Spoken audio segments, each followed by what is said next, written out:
Hello everyone, I am Shanky Kothari, Faculty Indian Economy. Welcome to our second lecture on GST. In the first lecture on GST, we have had a look on the various problems India's indirect taxation system was facing due to the multiple taxes and its subsidiary effects. जैसे एक राज्य तक तो व्यापार करना ठीक था, लेकिन हमने देखा कि अगर अंतर्राज्य इंटरस्टेट ट्रेड होता था तो वस्तुओं के प्राइसेस बढ़ जाते थे, क्योंकि टैक्स ऑन टैक्स जैसी समस्या, फिर मल्टीपल टैक्सेस लेवी होते थे। लास्ट टाइम हमने नोटपैड के through I had scribbled some things and explained you. In this lecture we will again see those things, but at the same time we will also see now how GST actually is solving the problem of this complex maze of indirect taxation system which was prevalent in India. So let us begin our lecture. First problem prior to GST was that there were multiple taxes. जैसे हमने जो last class में example लिया था उसी को आगे बढ़ा रहा हूँ मैं. एक फर्नीचर मैन्युफैक्चरर मान लीजिए 100 रुपये की वुड्स बेचता है. टिम्बर मर्चेंट 100 रुपये की वुड्स सेल ऑफ करता है एक फर्नीचर मैन्युफैक्चरर को. फर्नीचर मैन्युफैक्चरर इन 100 रुपये के वुड्स में कुछ वैल्यू एडिशन करके चेयर वगैरह बनाता है, फर्नीचर बनाता है, फर्नीचर रिटेलर को बेचता है. फर्नीचर रिटेलर इस पर मार्केटिंग और कुछ सर्विसेज, रिपेयरिंग, गारंटी एक्सेट्रा जोड़कर कंज्यूमर को बेचता है. फ़िलहाल हम पूरी चेन का ट्रांजैक्शन नहीं देख रहे हैं. हम यहाँ पर अभी पहली बात समझने की कोशिश कर रहे हैं कि जीएसटी से पहले किसी भी व्यापार पर कई प्रकार के इनडायरेक्ट टैक्सेस लेवी होते थे. जैसे कि यहाँ पर you can see on the screens behind me और side of me that a timber merchant when is selling the woods to furniture manufacturer for say 100 rupees, on this multiple taxation indirect taxes are being imposed. These multiple taxes are by both central government as well as state government. For example, central government might impose customs. अगर विदेश से import हुआ है कुछ woods तो custom duty. फिर इस woods पर जब वैल्यू एडिशन होगा, मतलब मैन्युफैक्चरिंग होगी, central government will impose excise duty. अगर कुछ सर्विसेज ली जा रही हैं जैसे आर्किटेक्ट की, इंजीनियर की, तो उस पर फिर सर्विस टैक्स लेवी होता था. ये तो और भी कई प्रकार के taxes. I have just for the sake of simplicity reduced it to only 3 taxes. ऐसे ही फिर राज्य सरकार को भी अधिकार है कुछ टैक्स लगाने का. जैसे सेल्स पर अगर वस्तुओं की बिक्री होती है तो उस पर राज्य सरकार को अधिकार है टू लेवी सेल्स टैक्स. अगर वो वस्तुएं एक इसी राज्य के एक ज़िले से दूसरे ज़िले में मूव हो रही हैं तो फिर राज्य सरकार या फिर लोकल नगर निगम को अधिकार रहता था ऑक्ट्रॉय, जिसे हम आम भाषा में चुंगी कर कहते हैं, चुंगी इम्पोज करने का या ऑक्ट्रॉय टैक्स इम्पोज करने का. अगर कोई विज्ञापन इस प्रोसेस में इन्वॉल्व है तो advertisement tax XYZ. This is just a suggestive list. Much and many more taxes were imposed. तो you can see कि there was the problem of multiple taxes. जितने ज़्यादा taxes होंगे एक व्यापारी को उतनी समस्या आएगी. जितनी समस्या व्यापारी को आएगी वो उतना टैक्स चोरी करने की सोचेंगे. साथ ही दूसरे एसोसिएटेड खर्चे जैसे court cases, corruption, all this will make doing business in India very difficult. This was prevalent prior to GST. GST ने आकर इसे कैसे सॉल्व करा है? Now GST is a single tax but impose through dual model. Bharat में GST एक single tax है लेकिन डुअल मॉडल के थ्रू इम्पोज होता है.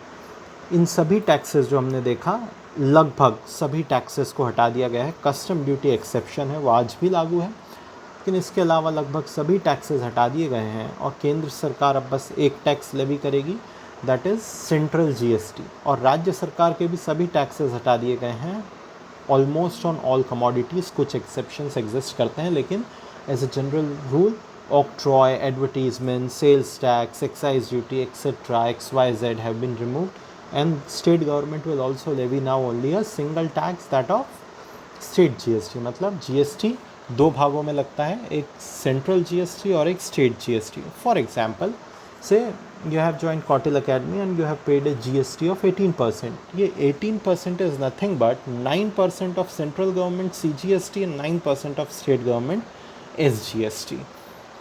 So this is the division. तो जो मल्टीपल टैक्सेस का लेखा जोखा रखना पड़ता था, मल्टीपल डिपार्टमेंट से कोऑर्डिनेट करना पड़ता था, सीए की हायर फीस देनी पड़ती थी क्योंकि इतने सारे ट्रांजैक्शंस को रिकॉर्ड करके रखना है, उसे मैनेज करना है, फिर उसमें डिस्प्यूट आ जाए तो अलग अलग टैक्सेस से रिलेटेड अलग अलग लॉज, फिर उनके कोर्ट केसेस, अनंत काल तक ये चलता रहता था और व्यापारी परेशान होता था।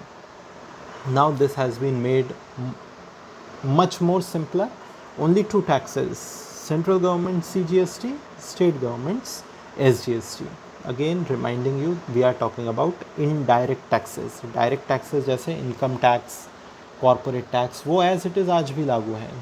जिस चीज़ में बदलाव करा गया है वो है indirect taxes, जो है multiple indirect taxes लेवी हो रहे थे, now these have been done away with. तो you can see on your screens कि एक कितना सिंप्लीफिकेशन इनडायरेक्ट टैक्सेस में हमने कर दिया है। दूसरी समस्या जीएसटी से पहले टैक्स ऑन टैक्स की, हमने लास्ट क्लास में भी देखा था। फॉर एग्जांपल जैसे आपकी स्क्रीन पर भी आप देख रहे हैं कि से एक टिम्बर मर्चेंट ने फर्नीचर मैन्युफैक्चरर को वस्तुएं बेची, रॉ वुड्स बेची 100 रुपये की। इस पर मान लीजिए केंद्र सरकार ने 10% का सेंट्रल टैक्स लगाया। कौन सा टैक्स, अभी हम उस कॉम्प्लेक्सिटी में नहीं जा रहे हैं। मल्टीपल टैक्सेस लगते हैं पर अभी हम एक टैक्स मान लेते हैं। एक सेंट्रल टैक्स लगाया 10% की दर से और 10 रुपये लिए, जो कुल बिल बना वो बना 110 का। नाउ स्टेट गवर्नमेंट की बारी आएगी तो व्हाट यूज्ड टू हैपन कि स्टेट गवर्नमेंट 100 रुपये की वस्तुओं पर टैक्स नहीं लगाती। जो फाइनल बिल बना है दैट इज़ 100 रुपये की वस्तु और उस पर 10 रुपये का टैक्स, मतलब 110। इस 110 पे स्टेट गवर्नमेंट 10% चार्ज करती थी। It is simply a case of tax on tax कि जो 10 रुपये है वो कोई वस्तु नहीं है, 10 रुपये टैक्स है और आप टैक्स पर टैक्स मांग रहे हैं, ये तो ज़्यादती हो गई। तो now this has been done away with GST. How, next slide में आ रहा है, एक बार इस स्लाइड्स को थोड़ा शांति से रुक कर देख लीजिए।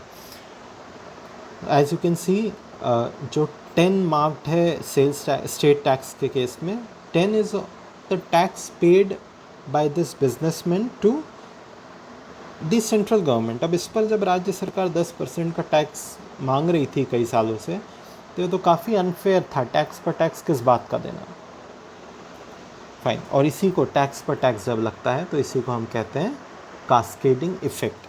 Here one thing I also want to make you clear, जो आगे भी काम आएगी। Please look here, timber merchant, I just explain it.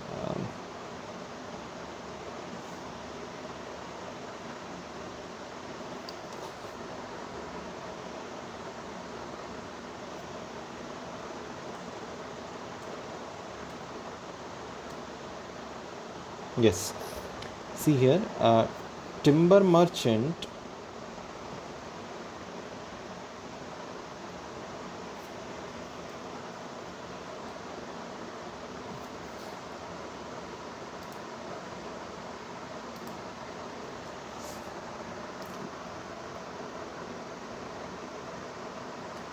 here timber merchant is selling 100 rupees of raw wood to furniture manufacturer. In this case, the service provider is this timber merchant, while the service receiver is this furniture manufacturer. As in the case of say Kautil Academy and you people, Kautil Academy is the service provider and you people are the service receiver. जो service receiver है GST उसकी जेब से जाता है, तो इस case में जो फर्नीचर मैन्युफैक्चरर है दैट इज़ सर्विस रिसीवर, उसकी जेब से जीएसटी जाएगा और किसके पास जा रहा है, वो टिम्बर मर्चेंट के पास। तो ये टिम्बर मर्चेंट की जिम्मेदारी है कि वो इसे जीएसटी ऑफिस में जमा कराए या इस टैक्स को जमा कराए। प्लीज़ रिमेंबर दिस कंसेप्ट, ये सभी इनडायरेक्ट टैक्सेस पर लागू होता है। हमने इस की बात पहले भी करी है टैक्सेशन के कंसेप्ट्स में, तो ये आगे भी आएगा. I just wanted to make it clear here itself. Fine, moving towards next slide. Now अब ये जो समस्या थी कि टैक्स ऑन टैक्स लग रहा है, how GST is removing it. So you can see again timber merchant is selling 100 rupees of woods. मान लीजिए इस पर सेंट्रल गवर्नमेंट 10% का टैक्स लगाती है. सेंट्रल गवर्नमेंट जो 10% का टैक्स लेवी कर रही है, इसी बेस पर 100 रुपये की गुड्स पर ही अब जीएसटी के तहत स्टेट गवर्नमेंट भी एसजीएसटी लेवी करेगी. मतलब 100 रुपये की गुड्स हैं तो पहले हो रहा था 10% सेंट्रल गवर्नमेंट टैक्स लगा देगी 110, अब इसे 110 पर स्टेट गवर्नमेंट टैक्स लेवी करती थी. No, now this system has changed. As you can see on your receipts, जो कॉमन बेस है, मान लीजिए कि कॉमन बेस है 25,000 रुपये की फ़ी. इसी 25,000 पर सेंट्रल गवर्नमेंट 9% का जीएसटी लेवी करेगी और स्टेट गवर्नमेंट भी 9% का एसजीएसटी लेवी करेगी, दैट इज़ स्टेट जीएसटी. मतलब अब जो टैक्सेशन है वो एक कॉमन बेस पर होता है, as you can see in this slide.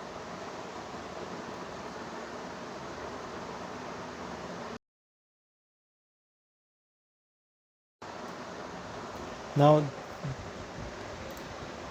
GST से पहले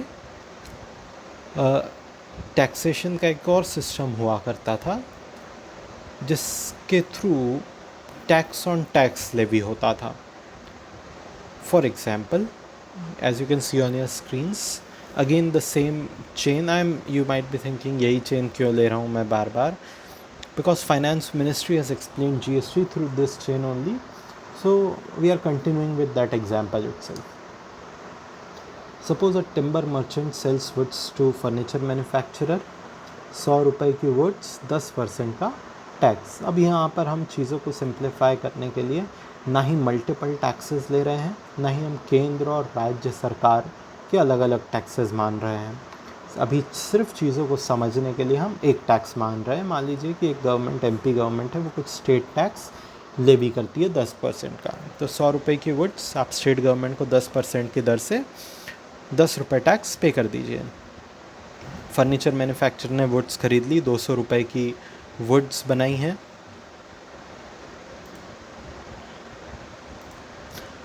ये जो 200 रुपये की वुड्स फर्नीचर मैन्युफैक्चरर ने बनाई हैं, स्टेट गवर्नमेंट वापस इस 200 रुपये पर 10% का टैक्स लेवी करेगी, that is 20% of tax.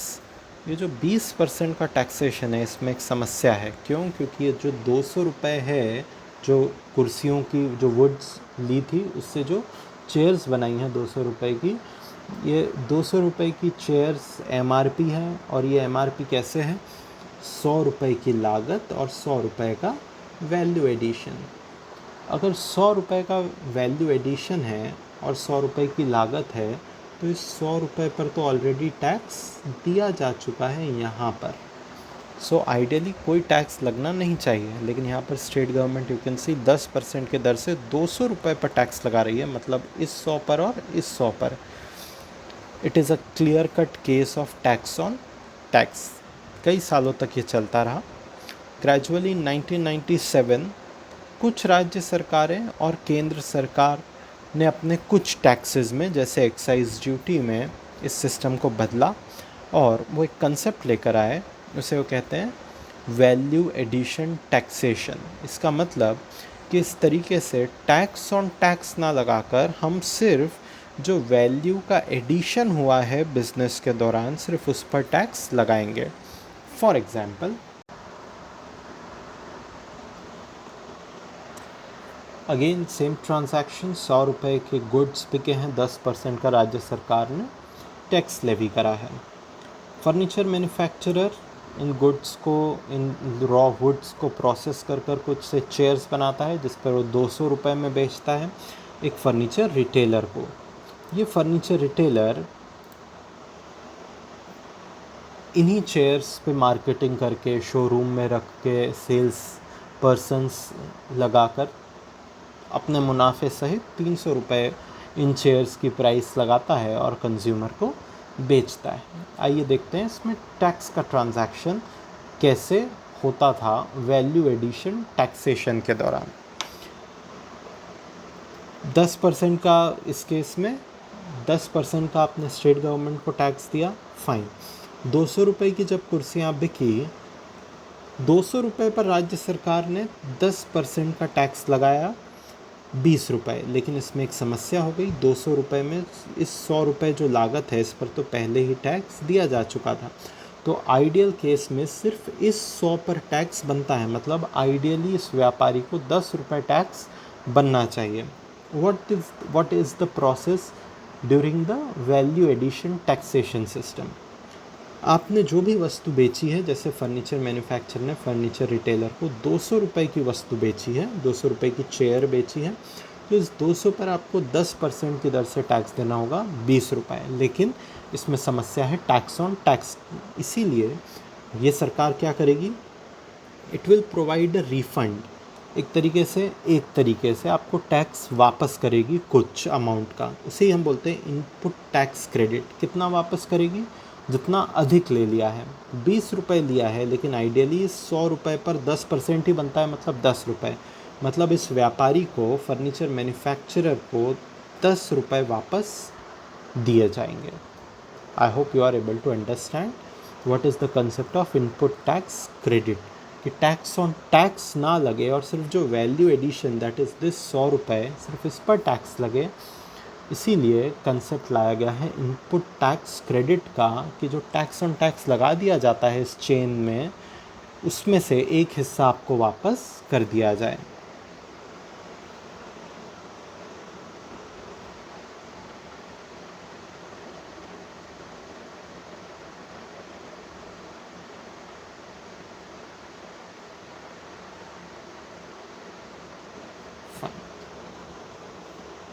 Similarly एक बार और देखते हैं। मान लीजिए इस फर्नीचर रिटेलर ने 300 रुपये की कुर्सी बेची है इस कस्टमर को। Now the furniture retailer is the service provider and customer is the service receiver.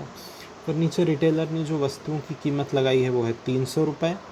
300 रुपये पर राज्य सरकार 10% की दर से टैक्स मांगेगी, that is 30 rupees. Here you can see. लेकिन अगेन इसमें एक समस्या है, 300 रुपये कैसे इस कुर्सियों का दाम हुआ है, 200 रुपये की लागत और 100 रुपये का वैल्यू एडिशन। लेकिन इस 200 पर, ये जो यहाँ पर रेड में आप देख रहे हैं, इस 200 पर तो पहले ही टैक्स दिया जा चुका है। अगर आप वापस से इस 300 पर 10% मांगेंगे, मतलब आप इस 200 पर 10% मांग रहे हैं और वैल्यू एडिशन का 100 उस पर 10% मांग रहे हैं। जो वैल्यू एडिशन का 100 है, नई वैल्यू जनरेट हुई, उस पर 10% मांगना तो वाजिब है। लेकिन जिस 200 की लागत है उस पर तो पहले ही टैक्स दिया जा चुका है, तो उस पर भी आप टैक्स कलेक्ट करते हैं, मतलब आप 300 रुपये टैक्स कलेक्ट कर लेते हैं। तो वैल्यू एडिशन टैक्सेशन का कंसेप्ट कहता है कि जो वैल्यू ऐड हुई है आप बस उसी पर टैक्स कलेक्ट करिए। तो व्हाट स्टेट गवर्नमेंट डज, कि ये फर्नीचर रिटेलर, चूँकि ये सर्विस प्रोवाइडर है, इसकी जिम्मेदारी है कि 300 रुपये का टैक्स सरकार स्टेट गवर्नमेंट के पास जमा कराएगा। 30 रुपये का टैक्स ये जैसे ही जमा कराता है, स्टेट गवर्नमेंट्स अपने पिछले ट्रांजैक्शंस मैच करेगी और बोलेगी अरे हमसे भूल हो गई, 30 रुपये का टैक्स जो आपने दिया है इसमें टैक्स ऑन टैक्स भी इंक्लूडेड है, क्योंकि इसमें इस 200 रुपये पर भी टैक्स इंक्लूडेड है। तो एक काम करिए, जो आपने इस 200 पर टैक्स दिया है आप ये वापस ले लीजिए, मतलब ये 20 रुपये स्टेट गवर्नमेंट इसे वापस कर देगी और पूरे 300 पर टैक्स ले लेगी। इफ़ेक्टिवली क्या हुआ, मात्र जो नेट टैक्सेशन का पेमेंट हुआ है वो इस ट्रांजैक्शन में 10 रुपये का हुआ है। एज यू कैन सी यहाँ पर लिखा है, but in this case a tax on tax is levied, hence a refund or input tax credit. Refund को आप इनपुट टैक्स क्रेडिट भी समझ सकते हैं। Input tax credit of ₹20 is provided by state government. Effectively जो tax लगा इस furniture retailer को वो है 10 रुपये का, और वही होना भी चाहिए था, क्योंकि मात्र 100 रुपये का वैल्यू एडिशन हुआ है और 100 पर 10% टैक्स लगना चाहिए था, दैट इज़ 10 रुपीज़। मतलब फर्नीचर रिटेलर को 20 रुपये इनपुट टैक्स क्रेडिट के तौर पे या रिफ़ंड के तौर पे राज्य सरकार इस एग्जाम्पल में प्रोवाइड करेगी। इस तरीके से जो वैल्यू के एडिशन पर ही टैक्स लगे उसे हम कहते हैं वैल्यू एडिशन टैक्सेशन। इसका एक फ़ायदा है, जब वैल्यू एडिशन टैक्सेशन सिस्टम नहीं था और टैक्स पर टैक्स लगता चला जाता था, तब इस फर्नीचर रिटेलर को ये 20 रुपये रिफ़ंड में मिलने की कोई उम्मीद नहीं थी। तो कोई चांस नहीं था कि ये फर्नीचर रिटेलर जब कस्टमर को कुर्सियाँ बेचे तब ये कस्टमर के लिए प्राइसेस कम कर दे। लेकिन अब चूँकि इसे 20 रुपये का रिफ़ंड सरकार से मिलने की उम्मीद है, चांसेस हैं कि ये फर्नीचर रिटेलर कस्टमर को भी 20 रुपये का डिस्काउंट प्रोवाइड करेगा। यू माइट थिंक कि ये तो फर्नीचर रिटेलर के ऊपर है, करे तो करे, ना करे तो ना करे। मे हैपन, एक फर्नीचर रिटेलर नहीं करेगा तो शायद दूसरा कर देगा अपनी कुर्सियाँ बेचने के लिए, क्योंकि पहले तो 20 रुपये बिल्कुल भी नहीं मिल रहे थे सरकार से, अब तो 20 रुपये का रिफ़ंड मिल रहा है। तो कस्टमर को कम कर दो, मार्केट में कंपटीशन है, दूसरा नहीं करेगा तो तीसरा फर्नीचर रिटेलर प्राइसेस कम करेगा। तो वैल्यू एडिशन टैक्सेशन का जो सिस्टम है, इसके थ्रू ये उम्मीद थी कि एंड कंज्यूमर को फ़ायदा होगा। वैल्यू एडिशन टैक्सेशन के सिस्टम के तहत ही जीएसटी में भी टैक्स लेवी करा जाता है। जो जीएसटी की पूरी चेन है उसमें सिर्फ वैल्यू एडिशन पर टैक्सेशन लगता है, ना कि फाइनल एमआरपी पर। I will rephrase this statement कि फाइनल एमआरपी पर ही जीएसटी लगता है, लेकिन इफ़ेक्टिवली जो होता है वो वैल्यू एडिशन पर ही टैक्स लगता है। क्यों? क्योंकि आपको जो टैक्स पर टैक्स लेवी हुआ है उसका आपको रिफ़ंड मिल जाता है या इनपुट टैक्स क्रेडिट मिल जाता है। जैसे कि यहाँ पर हुआ कि जो 20 रुपये था, आप पर 300 रुपये पर जो टैक्स लगा 10% का, इस 300 रुपये में 10% जो लगा है वो 200 पर लगा है, लेकिन इस 200 पर आप टैक्स दे चुके थे। तो व्हाट विल हैपन कि इस 200 का 10% मतलब 20 रुपये आपको वापस रिफ़ंड कर दिया जाएगा। This is the idea of value addition taxation system. Moving towards next slide.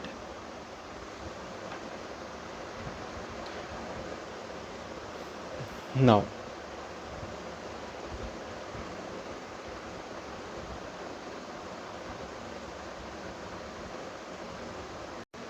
Okay, moving towards next slide.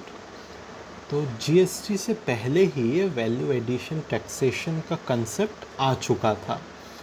Now you might ask, अगर ये वैल्यू एडिशन टैक्सेशन का कंसेप्ट आ चुका था तो फिर जीएसटी लाने की ज़रूरत क्या थी? पहली ज़रूरत तो ये वैल्यू एडिशन टैक्सेशन का कंसेप्ट आया था, लेकिन सभी टैक्सेस के लिए ये लागू नहीं था। दूसरी, मल्टीपल टैक्सेस हुआ करते थे, जैसे हमने देखा octroi, entertainment, octroi tax, entertainment tax, advertisement tax, sales tax, और फिर सेंट्रल गवर्नमेंट के central excise, service tax etcetera. क्योंकि इतने सारे टैक्सेस थे और इनमें से मुख्यतः सर्विस टैक्स वैट के दायरे में और सेल्स टैक्स वैट के दायरे में था, दूसरे टैक्सेस वैट के दायरे में नहीं थे। तो दूसरे टैक्सेस पर तो टैक्स ऑन टैक्स लग ही रहा था, इसीलिए एक रिफॉर्म्ड टैक्स लाया गया जीएसटी, जो लगाया जाता है वैल्यू एडिशन टैक्सेशन के कंसेप्ट के ही थ्रू। अब वैल्यू एडिशन टैक्सेशन का कंसेप्ट जो आया वो एक राज्य के अंदर तो व्यापार करने के लिए काफ़ी बेहतर था कि वहाँ पर सिर्फ वैल्यू एडिशन पर ही सरकारें टैक्स लगाने लगी। लेकिन जब भी इंटर स्टेट ट्रेड होता था तो एक समस्या उत्पन्न हो जाती थी और वैल्यू एडिशन टैक्सेशन का कोई फ़ायदा व्यापारियों को नहीं मिल पाता था, उन पर ज़्यादा टैक्स लेवी होता था और नतीजा ये होता था कि अंतिम कंज्यूमर को ज़्यादा कीमत चुकानी होती थी। क्या समस्या थी? वैट के केस में जब इंटर स्टेट ट्रेड होता था, इंट्रा स्टेट मतलब एक ही राज्य में, तो समस्या को हमने सुलझाया था कुछ हद तक, लेकिन इंटर स्टेट में टैक्स ऑन टैक्स की समस्या बनी रही। कैसे? Will see in this slide. Suppose that timber merchant is selling some woods to furniture manufacturer in Maharashtra, MH I have written. This furniture manufacturer pays from his pocket 10% of state tax to Maharashtra, 10 rupees. Fine. अब furniture manufacturer ने जो कुर्सियाँ बनाई हैं, हो सकता है ये कुर्सियाँ वो मध्य प्रदेश के किसी फर्नीचर रिटेलर को बेचे।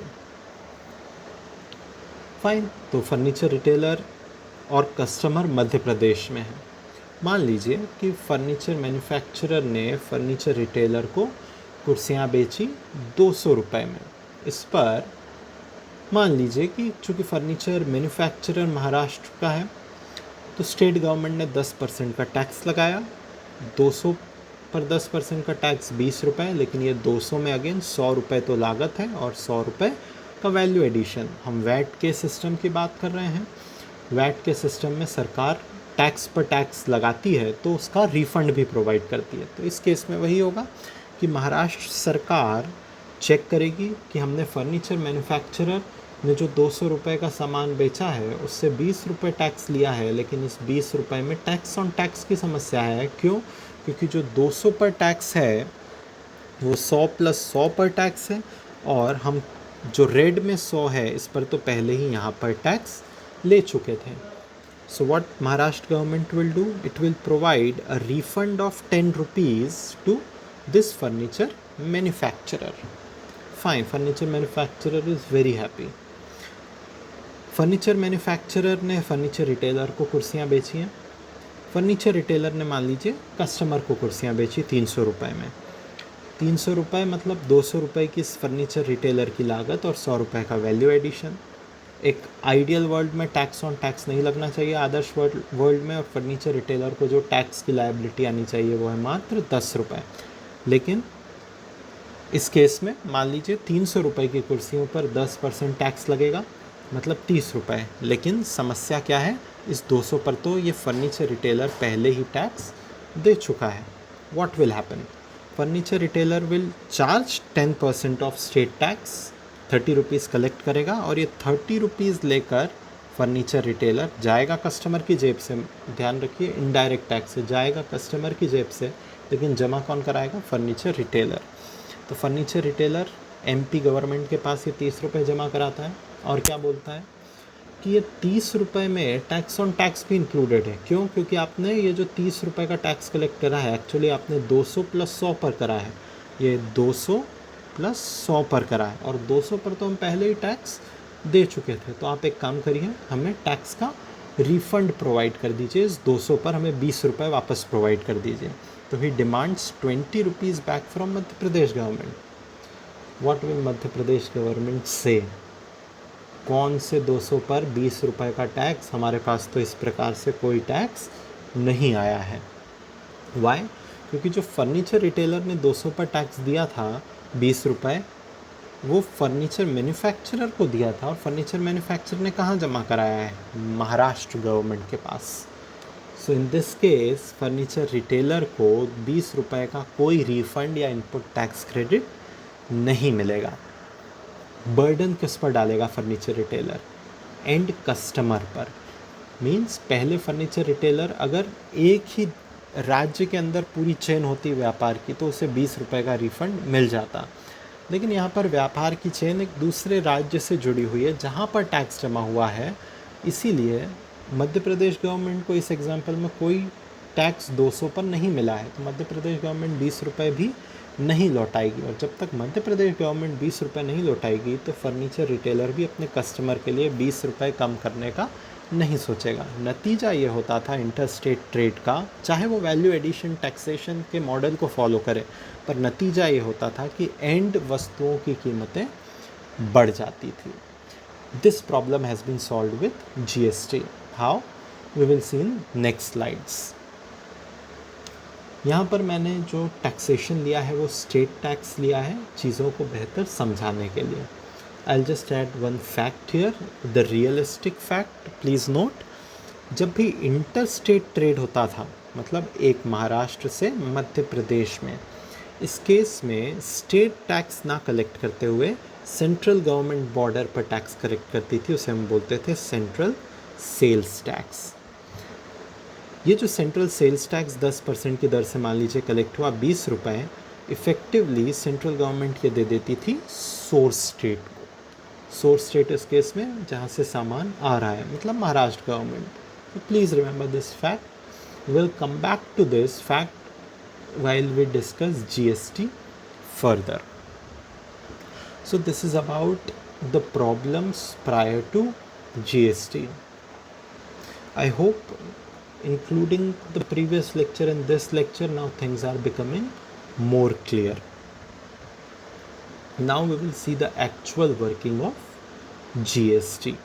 So again, we will take the same example as given by Finance Ministry. So this is a dual GST model of trade. हम पहले एग्जाम्पल लेंगे एक राज्य के अंदर ही ट्रेड का, और फिर हम एग्जाम्पल लेंगे इंटरस्टेट ट्रेड का. नाउ एक राज्य के अंदर ही अगर ट्रेड हो रहा है तो what are the features under GST? As I have explained, in India we have the model of dual GST, एक state GST और एक central GST. Again,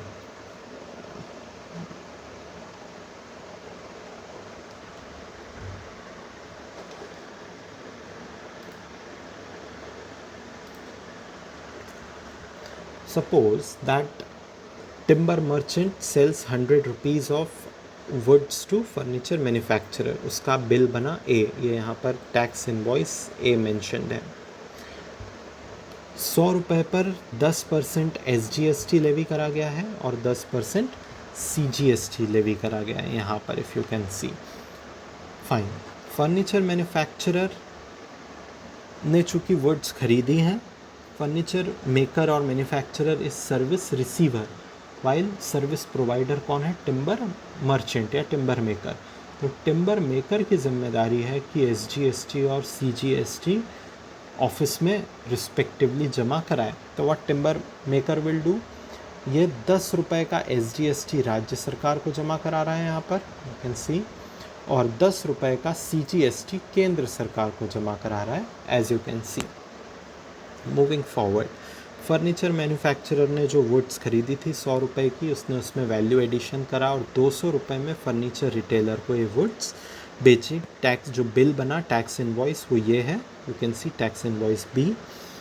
200 रुपये की कुर्सियाँ हैं, उस पर 10% की दर से SGST है और 10% की दर से CGST है. किसकी जिम्मेदारी होगी इस SGST और CGST को GST ऑफिस में जमा कराने की? सर्विस प्रोवाइडर की, हमारे और आपके एग्जाम्पल में क्वार्टिल अकेडमी की. So in this case the furniture maker will collect from the pocket of, जेब से किसकी जाएगा? Furniture retailer. Service receiver, service receiver मतलब फर्नीचर रिटेलर 20 रुपये SGST के नाम पर और 20 रुपये CGST के नाम पर किसके हवाले कर देगा? फर्नीचर मेकर के नाम पर. और ये फर्नीचर मेकर जाकर 20 रुपये जमा कराएगा स्टेट GST में और 20 रुपये जमा कराएगा सेंट्रल GST में. लेकिन इसमें कौन सी समस्या है? टैक्स ऑन टैक्स की. We have seen this in detail in the previous slide कि जो 20 रुपये का टैक्स है वो एक्चुअली 100 की लागत और 100 का वैल्यू एडिशन मिलाकर है, लेकिन 100 की लागत पर तो पहले ही टैक्स दिया जा चुका है. तो व्हाट गवर्नमेंट विल डू, दोनों राज्य और केंद्र, वो टैक्स का एक हिस्सा रिफंड कर देंगी. उसी को हम बोलते हैं इनपुट टैक्स क्रेडिट. तो what in this case state government will do, state government यहाँ पर आप देख सकते हैं 10 रुपये का इनपुट टैक्स क्रेडिट इस फर्नीचर मैन्युफैक्चरर को लौटा देती है कि हम आपसे टैक्स पर टैक्स ले रहे हैं, तो आप 10 रुपये वापस ले लीजिए जो आपने पहले जमा करा दिए थे. क्योंकि हम यहाँ पर इस पर्टिकुलर पॉइंट पर 20 रुपये वाला जो केस है, इस पर तो हम टैक्स ऑन टैक्स ले ही रहे हैं, तो आप पहले का टैक्स वापस ले लीजिए. 10 रुपये का इन्हें टैक्स रिफंड या इनपुट टैक्स क्रेडिट कहते हैं, वो मिल जाएगा. सिमिलरली सेंट्रल गवर्नमेंट भी 10 रुपये का इनपुट टैक्स क्रेडिट यहाँ पर प्रोवाइड कर रही है ताकि टैक्स ऑन टैक्स की समस्या ना हो और जो टैक्स लगे वो सिर्फ वैल्यू एडिशन पर लगे. इफ़ेक्टिवली फर्नीचर मेकर को कितना टैक्स पे करना पड़ा GST ऑफिस में? 10 रुपये का, क्योंकि 20 जमा करा और 10 वापस मिल गया है, मतलब इफ़ेक्टिवली 10 का टैक्स जमा करा. वही तो हम चाह रहे थे कि वैल्यू एडिशन कितने का हुआ है? 10 रुपये का. कैसे? 200 रुपये में कुर्सियाँ बेची है, वैल्यू एडिशन कितने का हुआ है? 100 रुपये का, और इस पर टैक्स कितना लगना चाहिए? 10% की दर से. 100 का 10% 10 रुपये, वही हुआ है. फाइन. Similarly, furniture retailer sells the chairs at 300 rupees, और टैक्स जो बिल जनरेट होता है वो है टैक्स इनवॉइस सी। 300 रुपये में कुर्सियाँ बेची, 10% का CGST लगाया और 10% का SGST लगाया, कस्टमर को 30 रुपये लिए हैं। कहाँ कहाँ जमा कराएंगे? 30 रुपये सेंट्रल GST ऑफिस में और 30 रुपये स्टेट GST ऑफिस में। लेकिन कौन सी समस्या है इस तरीके से 30 रुपये जमा कर रहे हैं? तो टैक्स ऑन टैक्स की, क्योंकि ये 300 क्या है, ये जो 300 रुपये की कुर्सियाँ बेची हैं, ये 300 इज़ 200 प्लस 100, लेकिन 200 पर तो पहले टैक्स दिया जा चुका है। इफेक्टिवली 10% की दर से टैक्स लगना चाहिए, 10 रुपये केंद्र को दिए जाने चाहिए और 10 रुपये राज्य को, लेकिन दिए कितने जा रहे हैं? 30 रुपये। तो फर्नीचर रिटेलर क्या मांगेगा? 20 रुपये का रिफ़ंड। 30 रुपये जमा कराए और 20 रुपये का रिफ़ंड केंद्र से, जैसा कि आप यहाँ पर देख पा रहे हैं, 20 रुपये का रिफ़ंड राज्य से और 20 रुपये का रिफ़ंड केंद्र से। तो इफ़ेक्टिवली नेट टैक्स कितना पे करा? 10 रुपये। और यही तो हम चाह रहे थे कि 300 जो कि 200 प्लस 100, 200 की लागत, 100 का वैल्यू एडिशन, 100 का 10%, 10 रुपये, वही टैक्स लगना चाहिए, वही यहाँ पर लग रहा है। This is the idea of GST, tax पर टैक्स ना लगे।